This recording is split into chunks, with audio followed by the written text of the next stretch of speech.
Bonjour, je m'appelle Christian Clot, je suis explorateur-chercheur et directeur d'un institut de recherche qui s'appelle Human Adaptation Institute. Alors moi, ça fait maintenant plus d'une vingtaine d'années que je mène des expéditions dans le monde entier. J'ai eu l'occasion d'aller dans tous les territoires les plus extrêmes, que ce soit les déserts, les forêts tropicales, les zones polaires, le marin, le sous-marin, bref, tous les endroits qui nous poussent de nos retranchements, qui nous poussent à essayer de comprendre qui on est, comment on peut fonctionner dans les situations les plus extrêmes. Je suis pas sûr que je savais ce que ce serait d'avoir si froid.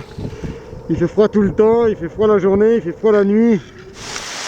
Bon voilà, ça c'est la forêt amazonienne, tout d'un coup la pluie qui arrive, tout d'un coup c'est venu mais gros drache, voilà, c'est la forêt.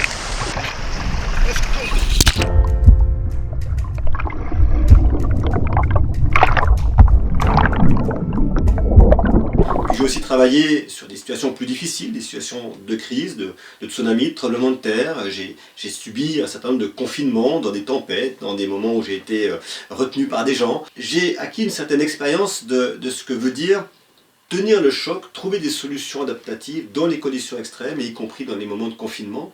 Et c'est pour ça que j'ai monté un institut de recherche, le Human Adaptation Institute.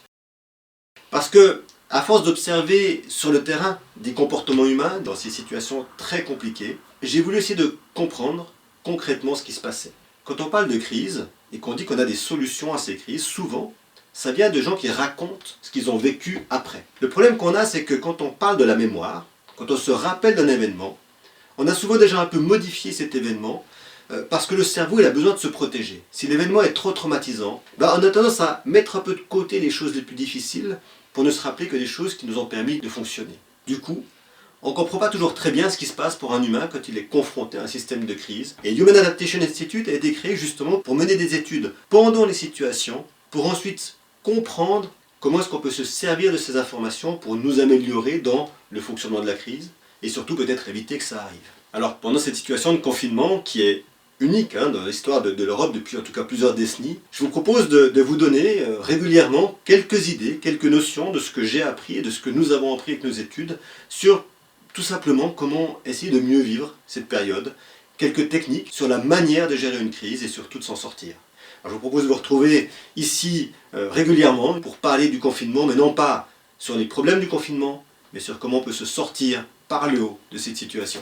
You've got yourself in a rabbit hole. You're trapped 'cause you did not let go. You took that bait and now you know. You've got yourself